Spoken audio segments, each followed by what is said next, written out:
I think, of many tribes, over 500 native tribes in America, that the Seminoles are a tribe that people are of interest.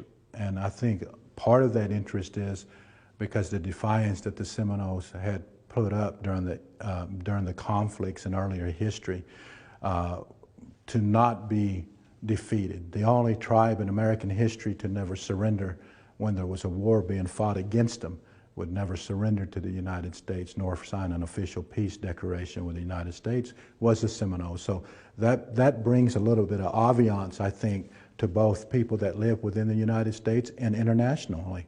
I think international people know who the Seminoles are simply because of that history, but all tribes have a great story to tell.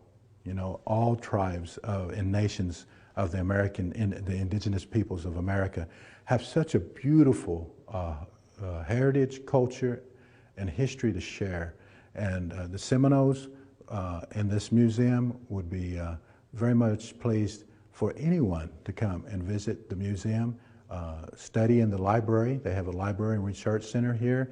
So all these things are such of an importance. And especially, if you're doing something that's never really thought about, if you're doing a study, and sometimes there's segments on slavery in America and that type of thing, you cannot portray slavery in America properly without including the African history that is aligned with the 5 civilized tribes, the descendants of African slaves, Maroons, free people. And that's something that the Seminoles still have today. We still have descendants of those people that came from Florida that were not Indian by blood. They were of African descent, but joined in the fight of freedom, that are still a part of the tribe today. They still sit on the tribal council. They are still citizens of the Seminole Nation since right after the Civil War. Emancipation Proclamation didn't take place in the Indian Territory.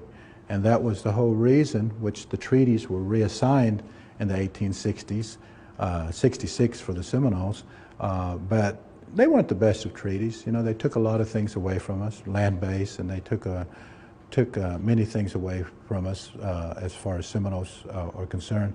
But the thing of it is we're still here. The Seminole Tribe of Florida, down in Florida, which is our brothers and our brethren, and we are the descendants of the ancestors that were brought as prisoners of war to the West.